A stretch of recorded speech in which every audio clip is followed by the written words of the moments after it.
c'est la première fois qu'elle vient. Alors, je m'en suis jamais caché dans cette émission. Hein. Je l'adore. Voilà, j'aime le personnage, qu'elle soit de droite, de gauche, du centre, je m'en fous total. J'adore le personnage, j'aime son franc-parler, j'aime... voilà, je trouve que voilà, c'est des personnages comme ça dont on a besoin en France. Et si un jour elle pouvait me sauver d'Anne Hidalgo à Paris, ce serait le plus beau cadeau qu'elle puisse franchement me faire, parce que je n'en peux plus. Chaque jour, écoutez, voilà, vivre à Paris, je veux le dire... Je le dis aux téléspectateurs, pour ceux qui ne vivent pas Paris, sachez que vous rentrez à Paris, vous rentrez dans l'enfer. C'était la plus belle ville du monde. Elle en a fait une ville où vraiment les gens ne pensent qu'à une chose, c'est partir. Il y a plus de rats à Paris qui veulent venir à Paris que de gens. Voilà, donc sachez-le. Donc j'espère qu'avec un jour, Rachida Dati sera maire de Paris. C'est vraiment mon rêve absolu. Et qu'un jour, on pourra retrouver un Paris qui redevient la plus belle ville du monde. Oui. Il y a un sondage hier sur les villes où il fait bon vivre. Paris n'est pas dans les 250 premières du monde. 250 premières. Je veux dire, il y a des personnes chez qui il fait bon vivre. Anne Hidalgo n'est pas dans les 1 million de personnes. Et loin derrière, c'est impossible. Voilà, enlevez-la moi, s'il vous plaît, d'ailleurs. Merci. Enlevez-la moi derrière moi, s'il vous plaît. Merci. Je vous demande d'accueillir, c'est notre ministre de la Culture, Rachida Dati, qui est là.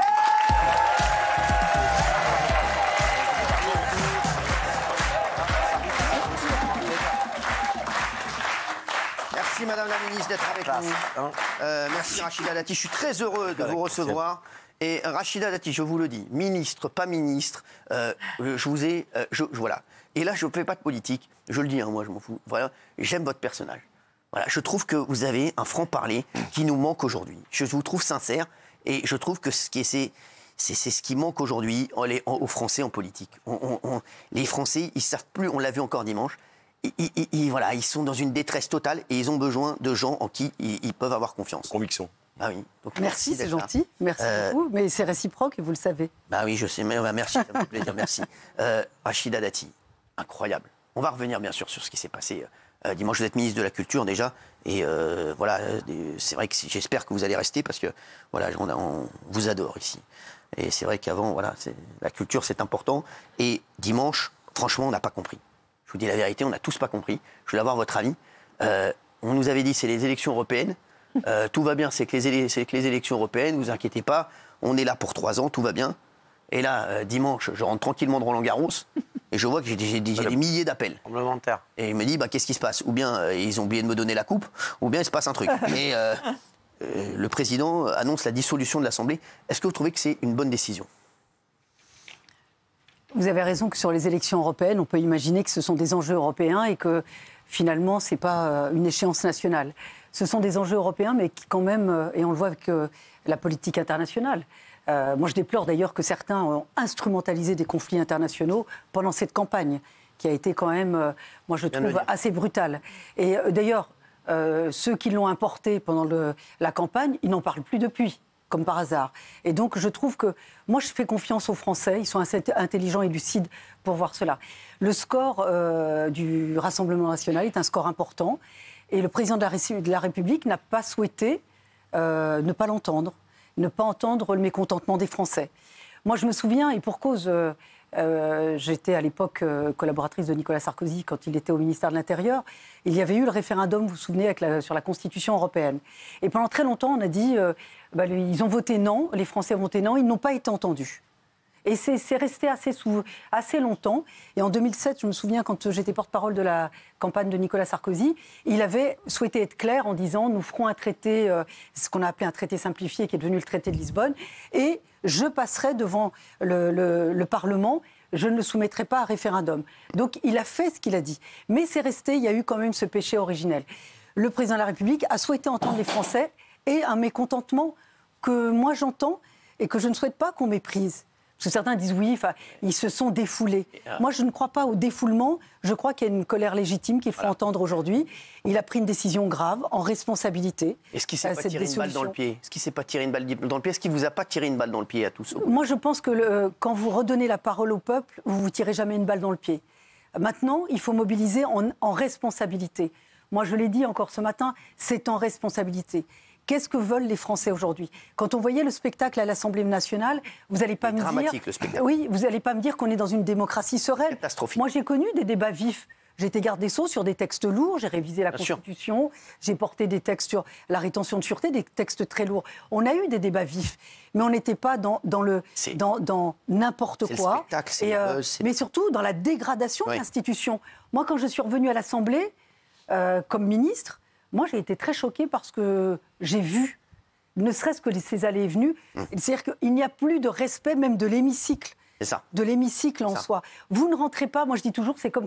Je dis toujours, quand vous rentrez dans une église, vous ne rentrez pas comme si vous rentriez dans un hangar. Et ben, quand on rentre dans l'hémicycle, on ne rentre pas de la même manière. Et donc, je trouve qu'il n'y avait plus de respect de cette institution. On souhaite, évidemment, qu'il n'y ait plus cette obstruction, cette volonté d'obstruction systématique et que ce soit uniquement un cirque. Enfin, il n'y a plus de débat de fond. Donc là, le président de la République, par cette décision, souhaite aujourd'hui clarifier et le débat et la volonté des Français. Alors, vous n'étiez pas au courant, parce qu'on l'a vu, Yael Braun-Pivet, la présidente de l'Assemblée nationale, n'était pas au courant. On sait que Gabriel Attal a été au courant une heure avant, à peu près. Ouais, il y avait très peu de gens au courant. Quand vous l'avez appris, vous vous êtes dit, on est dans la merde, ou vous vous êtes dit, au contraire, on va se battre pour... Parce que quand il l'a présenté, il a dit, je souhaite redonner la parole aux Français. Ouais. Le score est mauvais. Il faut dire, c'est un échec. Voilà, c'est un échec. Moi, j'ai été parlementaire européen, j'ai mené aussi des campagnes. On s'y attendait.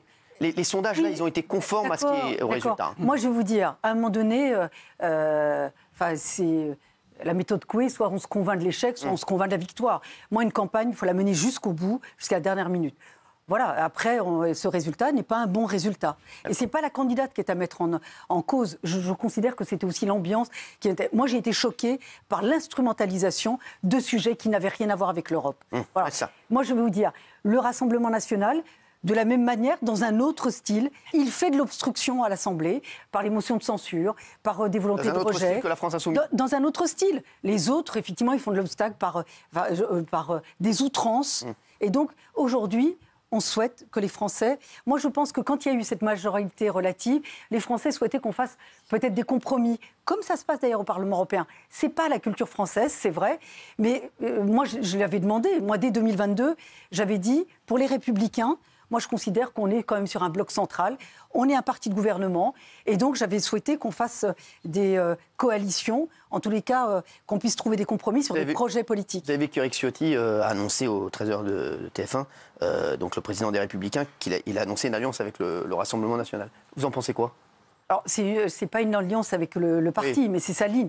Moi, je vais vous dire, on m'a reproché d'avoir quitté les Républicains. Je n'ai pas quitté mes convictions. Parce que j'ai changé de conviction quand je fais une interview, quand j'échange, je n'ai pas changé de conviction. Mais moi, il y a des valeurs auxquelles on ne touche pas. Et rappelez-vous, quand il avait indiqué qu'au deuxième tour, il voterait pour Zemmour, il ne voterait pas pour Emmanuel Macron. Ce n'est pas mon parcours, ce n'est pas ma vie, ce n'est pas ce qui a fondé mon engagement politique. Et donc, c'est pour ça qu'il faut dire aux Français ce qu'est quand même le Rassemblement national, pour ne pas dire Éric Zemmour. Il faut dire la réalité. C'est-à-dire qu'il faut voir... Moi, j'ai détaillé le programme.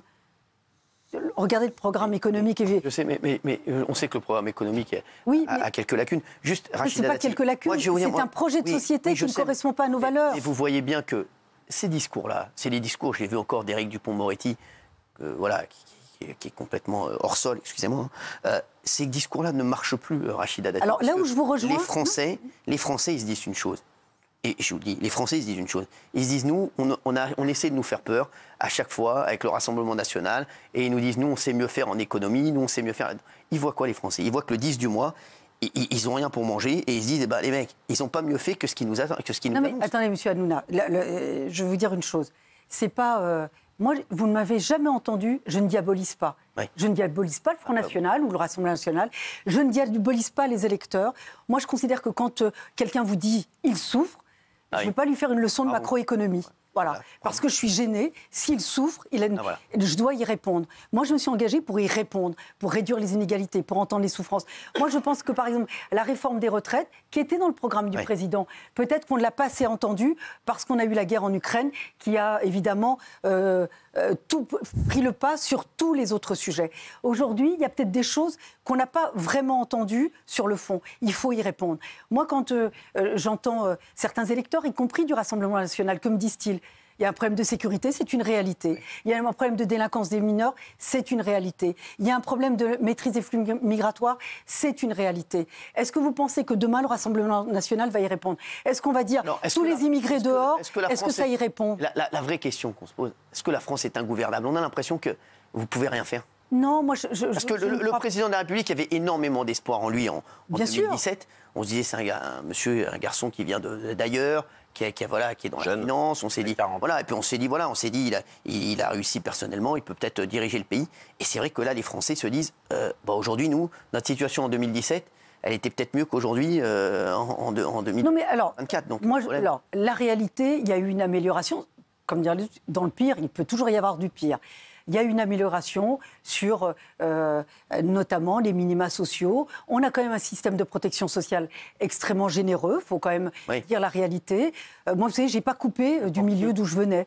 D'ailleurs, parfois, ça me pose un peu de difficulté parce que vous n'échappez pas à votre milieu, vous n'échappez pas à votre enfance. Moi, mes amis d'enfance, ils n'habitent pas le 7e arrondissement. Ma famille habite toujours au même endroit, là où j'ai vécu, là où j'ai grandi. Donc, je ne suis pas coupée de ces difficultés-là. Je connais aussi, je prends toujours... C'est pas anecdotique, quand je suis devenue garde des Sceaux, j'ai eu des amis d'enfance qui étaient évidemment détenus, qui m'écrivaient pour me féliciter. J'ai pas honte d'où je viens.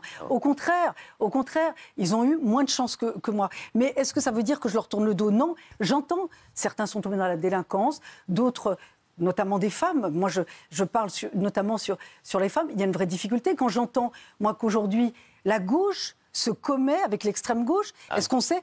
Moi, je le disais encore ce matin, est-ce qu'il est normal? Certains ont un antisémitisme revendiqué et les autres, un communautarisme qu'ils encouragent. C'est très bien, soyez voilés, c'est très bien, restez dans votre communauté. Le droit à la différence, ça nous a perdus. Ça fait exploser des territoires.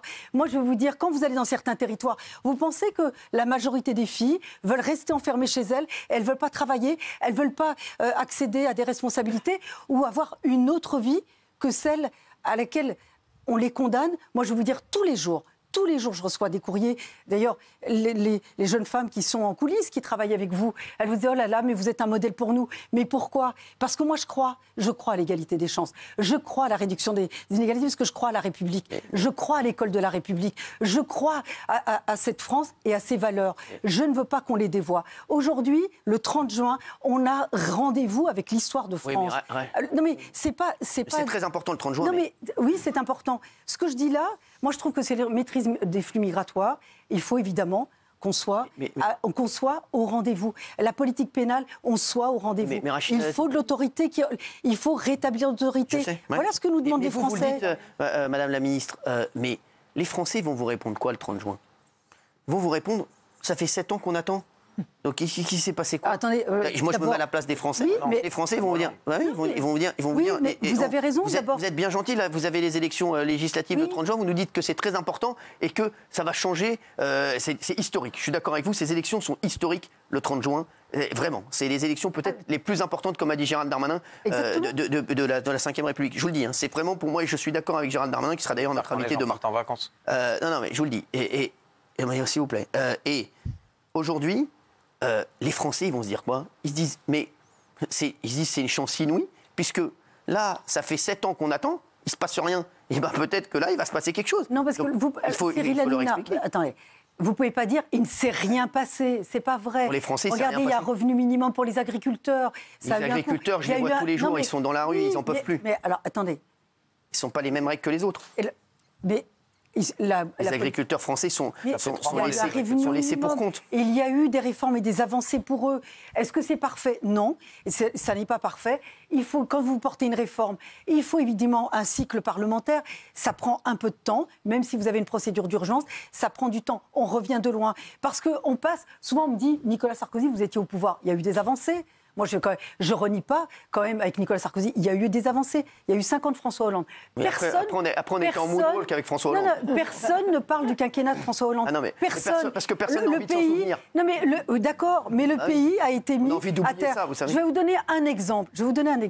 Sur la politique pénale, tout ce qu'on a fait, il l'a défait. Mais je sais. Tout ce les établissements pénitentiaires qu'on a créés, on nous dit les conditions de détention sont pas à la hauteur, sont pas dignes. Oui. C'est vrai, faut construire. Le jour où on construit, non, la gauche est arrivée, elle a tout arrêté. Ça vous avez raison de le dire, Rachida Donc il faut remettre sur pied le pays. Ça prend du temps. Vous avez raison de le dire, Madame la Ministre. Le pays, à la fin de François Hollande, je vous le dis à la fin du quinquennat de François Hollande, était, mais quand je vous dis, mais rien. Et en fait, pendant 5 ans, il a défait tout ce qui avait été fait de bien avant. Il n'a rien fait. Donc Emmanuel Macron a pris le pays. Je vais vous donner un exemple. Les internats d'excellence. Comment j'en ai été à l'initiative. Comment j'ai découvert ça? J'étais magistrat à Bobigny, qui est le plus grand tribunal pour les mineurs en France. Le problème des mineurs, c'est vrai qu'il y a de la délinquance des mineurs, mais c'est minoritaire par rapport à la maltraitance des mineurs. Et moi, je me suis rendu compte que souvent, les mineurs, quand ils sont dans un univers, un environnement dégradé, on peut les sauver. Et je ne voulais pas les mettre dans des lieux de placement, des foyers ou des familles d'accueil, ou les éloigner. Quand vous avez 9 ans, 10 ans, vous les éloignez d'une maman qui est juste débordée. On avait créé des internats d'excellence à proximité. Les enlever, je sais. J'avais fait un partenariat avec un internat qui était à côté de la maison, dont les conditions de vie étaient de qualité. Ils avaient accès à la culture, ils avaient une chambre, une table pour faire les devoirs. Ils pouvaient effectivement faire leurs devoirs tranquillement, et la maman pouvait venir le mercredi après-midi, passer du temps avec les enfants, les récupérer si elle voulait le week-end, et prendre du temps, avoir un temps d'éducation de qualité. François Hollande est arrivé, il a dit c'est Sarkozy, on enlève. Il n'y a plus d'internat d'excellence. J'en ai un dans le 7e arrondissement où j'ai une vraie mixité avec des enfants d'environnement un peu dégradés et avec des enfants favorisés. C'est intéressant pour tout le monde. Je sais, il a tout enlevé. Ces dispositifs ont été enlevés par cynisme, voire par idéologie. C'est par ego. C'est ceux qui sont en train de faire le Front populaire. Exactement. Oui, ils sont d'accord sur rien. Et ce Front populaire, c'est une énorme fumisterie. Excusez-moi. C'est même pas une fumisterie. C'est juste. Je vais le dire, ça va déplaire à M. Verdez. Je vais vous dire, c'est comme à Paris. Alors ils se mettent d'accord pour sauver leur siège. Au dépend de quoi? Exactement. À Paris, au dépend de quoi? La qualité de vie, la sécurité, la propreté, la mobilité. Est-ce que vous êtes content?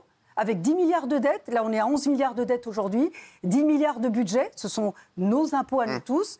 Est-ce que vous êtes content de la qualité de vie à Paris? Non. Mais ça, uniquement pour sauver leur siège. Voilà. Ils sont élus et ils se mettent sur la figure après. Elle ne se met pas sur la figure avec moi. Je vous invite à assister au Conseil de Paris. Ils ne sont pas d'accord entre eux. Ça, c'est le premier point. Ce qui me gêne dans l'accord qui est fait, cette alliance d'aujourd'hui, c'est qu'ils se mettent d'accord pour sauver leur poste de député sur le dos de qui? C'est ça. D'une partie de nos compatriotes, notamment nos compatriotes juifs. Exactement. L'antisémitisme revendiqué. J'entendais ce matin Yannick Jadot sur France Inter. Il a dit on a des désaccords, mais il faut aller. On a une divergence d'idées. L'antisémitisme, c'est un délit. Exactement. Mais c'est un délit. Le communautarisme, c'est du séparatisme. C'est un délit. Mais est-ce que quelqu'un peut un jour dénoncer ça? Cette gauche qui vous fait la morale toute la journée. Moi, ils me détestent. Je suis leur mauvaise conscience. Ah oui. Parce que j'ai refusé ça. Je ne suis pas une victime. Ils n'ont pas des électeurs, ils cherchent des victimes. La France doit dire stop à ça. Voilà. Moi, je dis aux Français, prenez vos responsabilités. J'ai confiance, moi, dans les Français. C'est un peuple très politisé, quelle que soit la catégorie sociale. Pourquoi votre émission est très regardée? Parce que ici, on vient comme on est. Voilà. Non, mais c'est pas un club. Oui. Ici, c'est pas on vient comme on est. Et je le dis aux Français. Je suis beau gosse aussi. Hein. Je le dis. La politique, pourquoi j'ai accepté quand Emmanuel Macron m'a proposé d'être ministre de la Culture? Parce qu'il m'a dit, effectivement, il a mis beaucoup de moyens dans le ministère de la Culture, pour une culture la plus accessible au plus grand nombre. Et bien moi, je souhaite que la culture, ce ne soit pas uniquement réservé à quelques-uns, et que ces quelques-uns fassent la morale aux autres en se pinçant le nez. Non, moi je trouve... Moi j'ai l'occasion de parler ici. Bravo de le dire, c'est bien de le dire. Je trouve qu'aujourd'hui, le 30 juin, je le dis, on a rendez-vous avec l'histoire. Et moi je le dis à tous les Français. Vous soyez sur des territoires ruraux, là j'ai un plan par exemple sur la ruralité et la culture. Évidemment, la réserve électorale, la période de réserve m'empêche de faire les annonces. Mais quand je vois nos compatriotes, ces 22 millions de Français en zone rurale, pas de mobilité, pas d'accès, pas de facilité. Est-ce que c'est normal? Les gens vont vous dire, oui, Madame Rachida Dati, ça fait pas longtemps que vous êtes arrivée, vous, mais qu'ils ont fait quoi, les autres? Mais non, mais... Parce que la politique, c'est du long terme. Après, la deuxième chose, pardon, je le dis, peut-être que je vais gêner certains. Non. Après, il faut exécuter ce qu'on décide. C'est ça. Voilà. Moi, comme dirait Jacques Chirac, un chef, c'est fait pour cheffer. C'est ça. Quand je décide... Ce que je dis aussi. Jacques Chirac avait dit ça pour le Il avait raison. Je décide, il exécute. Voilà. L'administration, elle est là pour exécuter les décisions des ministres. Sinon, le ministre devient fonctionnaire lui-même. Exactement. Ou exécutant lui-même. Mais c'est très important ce que vous dites là, Rachida Dati, pour les Français qui nous regardent ce soir et qui nous écoutent en direct. Vous êtes en train de dire, et c'est le sentiment qu'on a en France, on a l'impression qu'il y a des ministres qui sont pleins de bonne volonté. Moi, par exemple, voilà, je m'en suis jamais caché aussi. J'adore Gérald Darmanin, je trouve il fait un super travail. Alors, il sera avec nous demain, je vous le dis. Et je sais que c'est un mec qui bosse. Voilà. Et on a l'impression que derrière, on a l'impression que ça ne suit pas. Et on a l'impression donc que le pays est figé. Alors, ils se disent quoi, les gens? Et je vous le dis pourquoi. Ils se disent quoi? Les gens, ils se disent, nous, on va voter Rassemblement National. Parce qu'on a l'impression qu'ils ont plus de poigne que les autres et qu'ils vont faire bouger les choses. Et que Renaissance, aujourd'hui, c'est que du en même temps. On a l'impression qu'ils veulent faire plaisir à tout le monde. Et en voulant faire plaisir à tout le monde, le pays n'avance pas. Et donc, forcément, quand on n'avance pas, on recule. Et nous, dans notre situation, tous les jours, on voit que nous, en tant que Français, on recule. Et qu'aujourd'hui, on n'arrive pas à offrir un petit cadeau à nos enfants pour Noël. On n'arrive pas à manger le 12 du mois. Et qu'on a l'impression qu'ils y vont pas assez. Et ce que vous dites, on a l'impression, que il n'y a pas d'autorité. C'est ce qui manque. Non, parce que, regardez, sur la prime dite Macron, la prime d'activité, ça a été comme un 13e mois. Il y a eu beaucoup de mesures sociales. D'ailleurs, même dans ma famille politique, on avait considéré à un moment donné qu'il y avait trop de mesures sociales. Rappelez-vous, au moment du Covid et du quoi qu'il en coûte, vous devez recevoir des commerçants, les restaurateurs. Tout le monde a été protégé au moment du Covid. Oui. Est-ce que quelqu'un... Maintenant, on dit « Ah là là, mais il y a une dette ». Il faut savoir ce qu'on veut. Il faut savoir ce qu'on veut. C'est pour ça que moi je dis qu'il faut prendre ses responsabilités. Moi, quand on prend ses responsabilités, on dit effectivement il y a une dette. Après, maintenant nous sommes dans une autre phase où il faut réduire les dépenses publiques et il faut prendre aussi ses responsabilités. Moi j'ai contribué comme ministre de la Culture. On m'a dit oui la gauche en disant oui le ministère de la Culture, oui réduction de 200 millions sur le budget. J'ai pu mobiliser des réserves de précaution, revoir où sont mes priorités, réarbitrer. C'est ça être ministre.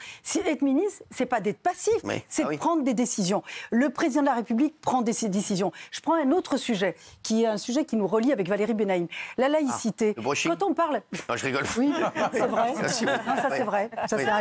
Nous avons aussi cette préoccupation. Mais, par exemple, quand on parle de l'islamisme, moi, je suis gênée qu'on puisse amalgamer tout le monde. Et après, on dit, vous stigmatisez, c'est attention à l'amalgame. Non, il n'y a pas d'amalgame. L'islamisme, ce n'est pas nos compatriotes musulmans. Ça n'a rien à voir. Mais il faut dire les choses. Si vous ne les dites pas, évidemment, vous les confortez. Et moi, je trouve que cette gauche, la gauche qui est en train de s'allier, conforte cela. C'est ce qui génère vraiment la fragmentation et la fracture de notre pays. Je n'ai jamais changé de discours. C'est ma vie, c'est mon parcours. Je ne me suis jamais reniée, jamais. Je sais d'où je viens. J'assume ma famille, j'assume mes amis, j'assume ma condition sociale d'origine. Évidemment, j'ai changé. Je suis très privilégiée et j'en ai pas honte parce que la France permet ça et ça permet de réussir. La réussite, c'est pas péché. Exactement. C'est pas pénal. Alors, voilà. Mais c'est la France qui permet exactement. ça. C'est la France qui permet ça. Et il y a un problème aujourd'hui en France, je le dis Rachida Dati, et ça devient insupportable. C'est-à-dire que quand on dit qu'on aime la France et qu'on veut défendre la France, on nous traite de racistes. C'est insupportable. Mais je vous le dis, aujourd'hui... Oui, mais parce que je vais vous dire, regardez, quand j'entends ce matin, je vous dis, Yannick Jadot qui dit, oui, c'est une divergence d'idées sur un délit, très grave. Mais on dit, c'est pas grave, c'est la gauche. Mais moi, si j'avais dit ça, on m'aurait dit, Madame Dati, c'est pénal. C'est très grave, c'est la gauche. On vous aurait poursuivi d'une vindicte. Mais pour certains, ça passe. Pour d'autres, vous n'avez pas le droit. Exactement. Donc moi, l'arbitre des élégances, moi je trouve que l'arbitre des élégances, c'est les Français. Ouais. Voilà. Donc moi je dis aux Français d'être mobilisés. Si vous ne pouvez pas être là, il y a des procurations, il y a des facilités. Moi dans ma mairie, j'ai mis un dispositif. Il y a des personnes qui viennent en disant, parce qu'effectivement, en ce moment avec l'installation des JO, c'est un peu contraint de pouvoir bouger. Mais c'est une responsabilité. Le 30 juin, c'est le premier tour, il faut être mobilisé. Madame la ministre, est-ce que vous y croyez encore ? Attendez, moi, toute ma vie, j'y ai cru. Ouais. J'ai cru à toute ma vie. Je ne serais pas là. Moi, j'ai confiance dans mes compatriotes. J'ai confiance. Et je leur dis, si le résultat est différent, je pense qu'on va rentrer... Vous savez ce que se disent les Français ? Les Français, là, ils se disent, aujourd'hui, on a le choix entre extrême droite, extrême gauche. On a l'impression, c'est pour ça qu'il faut que vous reveniez dans le game, on a l'impression que vous avez été éliminés. Renaissance. Moi, je vous dis tout. Hein. On a l'impression, ils se disent, ça, bah oui, il y a le bloc de droite, le bloc de gauche, Renaissance. On est d'accord, Gauthier ? Non, oui, les Républicains. Et justement, ça m'amène à une question. Entre la NUPES, la France Insoumise et le Rassemblement National, quel est le principal danger, selon vous ? Est-ce que vous faites une hiérarchie entre les deux? Non, je ne fais pas de hiérarchie. Les extrêmes sont dangereux. Parce qu'il y aura des seconds tours France Insoumise et RN dans quelques semaines. Les deux ont des méthodes différentes. Le résultat est le même.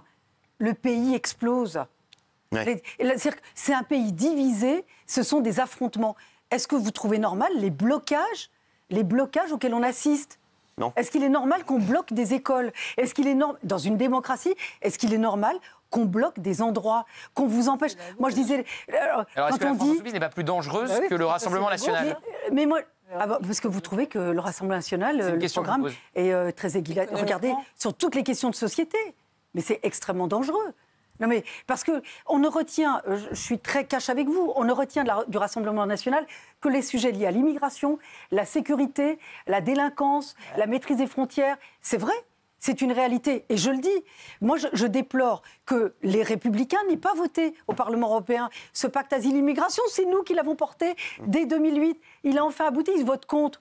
Les socialistes allemands, d'ailleurs, ils s'en sortent mieux aux élections européennes, ont voté au Parlement européen ce texte. Les socialistes français ne l'ont pas voté. Vous ne croyez pas que c'est du cynisme? Vous ne croyez pas que c'est contre les Français? Ils votent contre les intérêts des Français. Il faut qu'ils le sachent. Ils arrivent en tête des élections. Mais c'est pour ça que je vous dis, parce qu'ils sont, c'est ce que j'avais dit sur Raphaël Glucksmann. Moi, je considère que c'est une usurpation. Vous allez voir, il va aller au Parlement européen.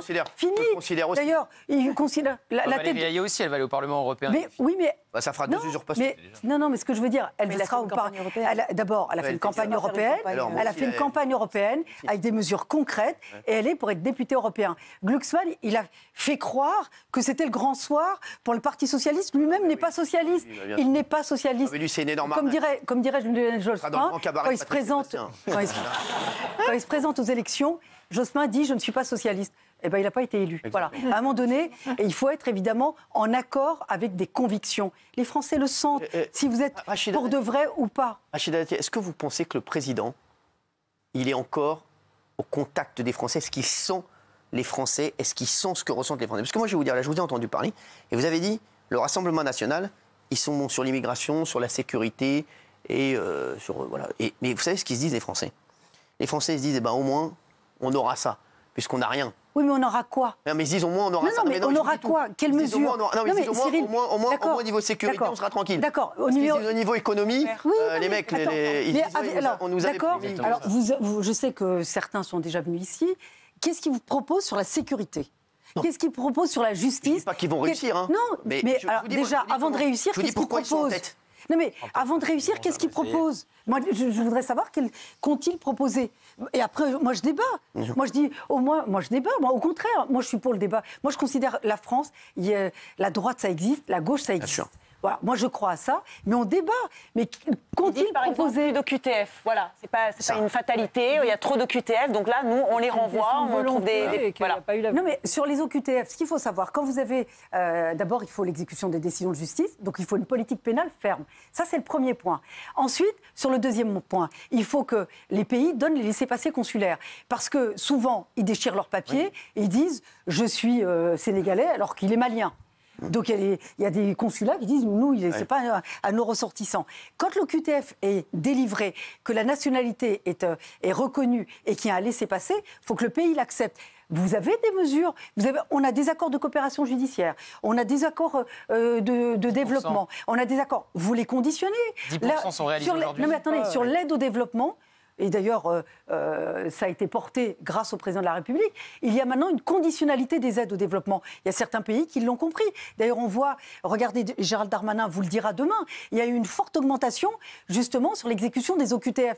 Mais à un moment donné, il faut aussi, c'est comme l'exécution des peines. Il faut la politique pénale qui fasse exécuter les peines. Mais ça, Emmanuel Macron a promis 100% des OQTF réalisés. Mais 100% des OQTF réalisés, d'abord, il y a eu quand même un peu une crise sanitaire avant-après. Non, mais qui a mis du temps. Ça suffit pas comme excuse. Non, mais est-ce que j'ai une tête d'excuse depuis le temps? Non, mais vous savez, je vous dis, justement, vous faites bien de dire ça. Je vous dis les obstacles où ils sont. Je vous ai expliqué, je vous ai exposé les obstacles où ils étaient. Oui, mais c'est pas moi qui ai fait la promesse des 100%, c'est le président de la République. Parce que c'est une promesse et après les Français attendent et ils sont à 10%. Bien sûr, il y a une progression. Gérald vous donnera les chiffres demain, il y a une forte progression. Et vous le savez bien, vous suivez ces sujets. Faites pas genre, je sais pas. Il y a je fais pas genre, je sais pas, Madame la Ministre. Je prends une déclaration d'Emmanuel Macron et je regarde les faits. Regardez les chiffres. Elle a raison. Regardez les chiffres. Non mais regardez les chiffres. Oui, vous les connaissez pas. Et vous regardez demain et vous les verrez avec Gérald Darmanin. Moi, je vais vous dire, en parlant d'excuses, vous avez vu la gauche, ce qu'elle promet en politique pénale? On est dans la culture de l'excuse. Exactement. Madame Taubira, elle disait les courtes peines, il ne faut pas les exécuter. Oui, c'est la culture donc c'est de l'impunité. Donc la politique pénale de la gauche, c'est la politique de l'impunité. La culture de l'excuse. Il y a des squatteurs chez toi, tu leur sers à boire. Il n'y a pas de culture de l'excuse. L'autorité doit être rétablie dans notre pays. C'est le seul moyen de réduire les inégalités, de rétablir l'égalité des chances. Parce que si tout se vaut, donc plus rien ne vaut rien. Oui, et on voit aujourd'hui l'état du pays. Et si le RN en est là aussi, c'est à cause des fausses promesses. Oui, mais alors attendez. Moi, sur les fausses promesses, mais alors moi, je voudrais bien savoir, donnez-moi une mesure du Rassemblement national, je débat avec vous. Dites-moi la mesure. Double frontière. Non, mais elle vient de vous donner la double frontière, c'est quoi une double frontière? Justement, je vous demande, lui-même n'a pas été capable de l'expliquer face à Gabriel Attal. C'est quoi une double frontière? D'abord, il a ramé. Non, mais d'abord, il faut effectivement... Moi, j'ai été en charge pour mon groupe politique au Parlement européen de ce qu'on appelle une liste de pays sûrs. Sinon, vous avez des effets d'aubaine. Je m'explique. Vous avez une politique d'immigration. Vous dites, quelqu'un qui n'a pas de papier, je le renvoie. Vous le renvoyez, mais par exemple, en Allemagne, ils expulsent les Soudanais et les Afghans. En France, on ne le fait pas. Vous avez des effets d'aubaine. Et c'est comme le lieu... où vous déposez votre demande d'asile, à un moment donné, vous pouvez parcourir tout l'espace Schengen. Et donc, ce pacte asile-immigration permet de réformer cette procédure d'asile, mais aussi de pouvoir avoir une harmonisation sur ce droit d'entrée et de séjour des étrangers. La liste des pays sûrs, c'est de dire, on a une liste homogène pour toute l'Europe, c'est de dire, est-ce que le Sénégal est un pays sûr? Si c'est un pays sûr, on renvoie dès lors où il y a une expulsion à faire.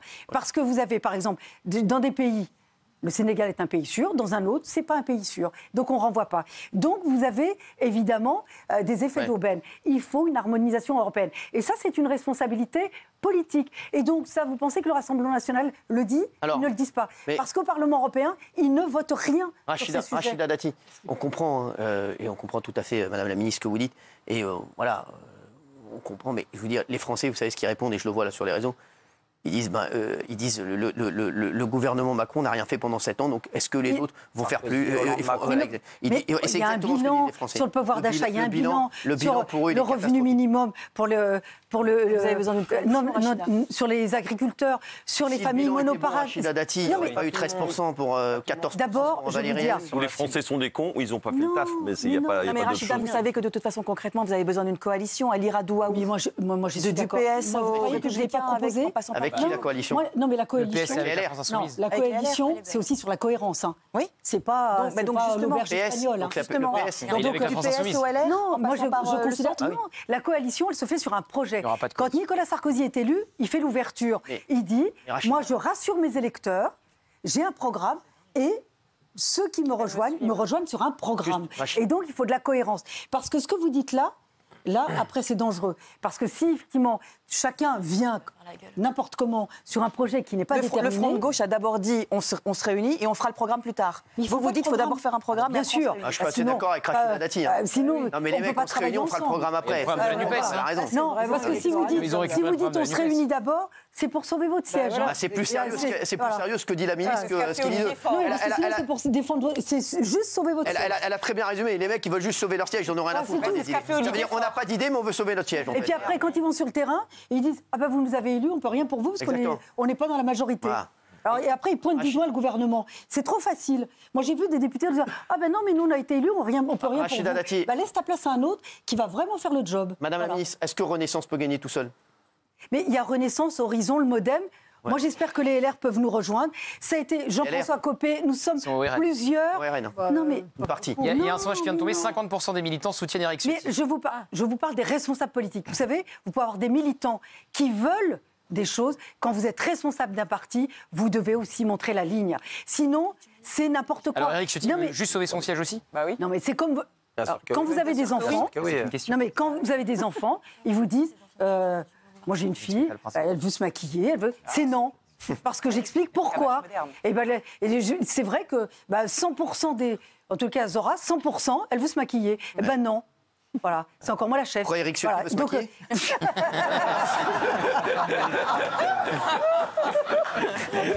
Peut-être. C'est peut-être là le problème. Lui, il n'a pas de sujet de brochine. Rachida Dati, juste, vous regrettez pas? Mais moi, j'ai jamais... Alors, d'abord... Vous n'avez jamais de regrets? Moi, j'ai jamais de regrets sur les choses. Enfin, je vais vous dire, vu d'où je viens, alors si je Tout devais est une regretter... chance. C'est comme moi, hein. Ah non, puis moi je trouve c'est un moment important politique. Voilà, on verra bien ce que ça va donner. Moi j'adore le combat et j'adore le combat politique. Si là, honnêtement, j'aurais pas voulu être spectatrice. Au contraire, là on a un combat à mener. Je veux qu'on le gagne. Voilà. Là, je suis sur le terrain. Je vais aller soutenir des collègues politiques. Et il faut qu'on gagne. Il faut qu'on gagne. Il y a pas. Puis moi, je veux dire, la politique, c'est la rage. C'est comme la vie. La politique, c'est comme la vie. Vous êtes en haut, vous êtes en bas, vous êtes sur le côté, vous êtes à un moment donné à terre, vous vous relevez. C'est comme la vie. Et moi, je dis la politique. Je l'ai toujours dit. Que ce soit Nicolas Sarkozy, j'ai eu des chefs et qui quand même avaient, comme avec Emmanuel Macron, on a la rage. Voilà. On va aller jusqu'au bout. Il n'a pas baissé les bras, Emmanuel Macron? Non, mais vous m'avez déjà vu aller bosser pour quelqu'un qui a baissé les bras? Non. Si, dernière question. Oui. Emmanuel Macron et Nicolas Sarkozy j'étais sur sûr. un bateau. J'étais sûr. J'étais sûr. Vous devez en sauver un, vous sauvez qui? Je saute à l'eau et je les sauve les deux. Non, c'est impossible. Et voilà. Impossible. Vous sauvez Nicolas je vais à la nage, même si je ne sais pas nager. Vous sauvez Nicolas Sarkozy? Mais moi, vous savez, je vais vous dire une chose. Moi, tous les gens... N'essayez pas de m'embrouiller. Non, je ne vous embrouille pas.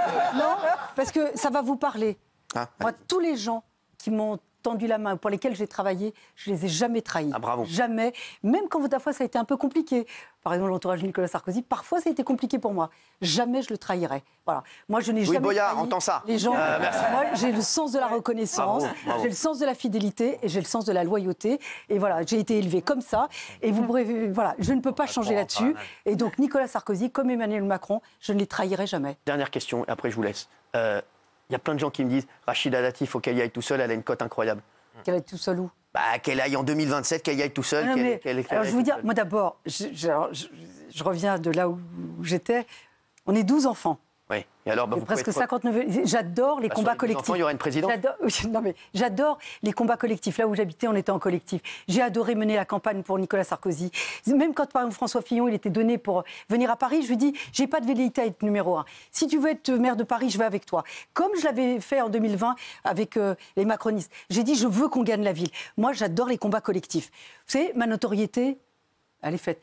J'adore le combat, je veux qu'on gagne. Voilà. Quand vous gagnez, la victoire, elle est collective. La défaite, on dit souvent que c'est orpheline. C'est comme ça, c'est la vie. Je veux qu'on gagne. Voilà. Moi, j'espère qu'une chose, c'est que vous gagnez Paris. Merci. Sauvez-moi. Merci Rachida Dati. Merci d'avoir été avec nous. Tout de suite, c'est Enquête complémentaire sur CNews.